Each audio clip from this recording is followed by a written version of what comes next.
జిల్లా కేంద్రం ఎడ్లంగడి విద్యానగర్లోని శ్రీ సీతారామాంజనేయ దేవాలయానికి ధనుర్మాస పర్యటనలో భాగంగా బుధవారం శ్రీ శ్రీ శ్రీ త్రిదండి దేవనాథ జీయర్ స్వామి వేంచేసిన సందర్భాన్ని పురస్కరించుకుని మాతలు సుహాసినిచే సామ కుంకుమార్చన నిర్వహించారు. మాతలు భక్తులందరికీ స్వామివారు మంగళాశాసనాలు అందించారు. కార్యక్రమంలో దేవాలయ ప్రధాన అర్చకులు రంజిత్ కుమార్ ఆచార్య, వికాస్ తరంగిణి, ఉమ్మడి కర్నూలు జిల్లా బాధ్యులు గౌతమ్రావు, జలంధర్ రావు, పొట్లపల్లి జమున, వినీత, రమాదేవి, దేవాలయ ఎస్ సురేందర్, వికాస్ తరంగిణి సభ్యులు, వికాస్ తరంగిణి జగిత్యాల బాధ్యులు పాంపటి రవీందర్, సామాజిక కార్యకర్త వికాస్ తరంగిణి సభ్యులు దౌడ్ రామచంద్రం, భక్తులు, మాతలు అధిక సంఖ్యలో పాల్గొన్నారు. ఒక మండలం తీసుకున్నాం, మానకొండూరు మండలంలోని గ్రామాలన్నీ చేస్తూ వెళ్తున్నాం. అలాగే ప్రజ్ఞ ద్వారా చిన్నపిల్లలలో మోరల్ వాల్యూస్, దేశం గురించి, తల్లిదండ్రుల గురించి, మన దేశ ఔన్నత్యం గురించి వారికి అన్ని తెలియడానికి మనం సమ్మర్లో క్యాంపులు పెడుతున్నాం, రెగ్యులర్గా పెడుతున్నాం. మన కరోనా వచ్చినప్పుడు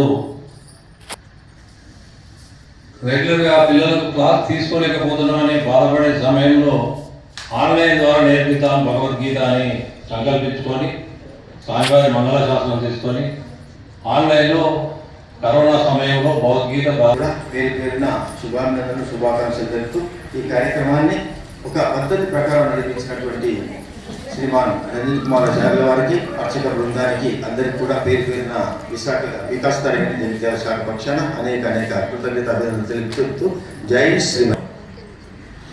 200 మంది మెంబర్షిప్ చేయించారు. నేను చెప్పాను దాన్ని ఒక్క శాఖ కాకుండా 4 ప్రాంతాలకు విడగొట్టాలంటే దాన్ని 4 శాఖకి, గృహిణులకు ఒకటి, వ్యాపారస్తులకు ఒకటి, అన్నీ కూడా గ్రూప్లో వైపు ఉంటాయి. అందులో ఎంటర్ కానీ జిల్లా స్థాయిలో కాంపిటీషన్ ఉంటుంది.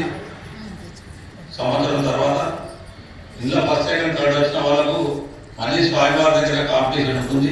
స్టేట్ లెవెల్లో కూడా ఫస్ట్ సెకండ్ థర్డ్ వాళ్ళకు ప్రైజెస్ ఉంటాయి. అందరికి చెప్పండి, అందరిని చేయించాలి. మనం చేయించి వాళ్ళు నేర్చుకుంటూ ఉంటే మనం గైడ్లైన్ చేస్తే బాగుంటుంది. జై శ్రీమన్నారాయణ. వారికి సంతోషంగా ఉండే విధంగా చేయాలని మరి ఇప్పుడు దేవత జీవస్వామి గారి వారి మంగళశాసనాలు మన అందరి మీద ఉపయోగపడాలని మనం వినియోగించుకోవాలని కోరుకుంటూ మరి ఇక్కడికి వచ్చిన మరి దీనికి ముఖ్యంగా ఏంటంటే రమణకైతే అన్ని గుళ్ళల సత్సంగం వారు ఉన్నారు.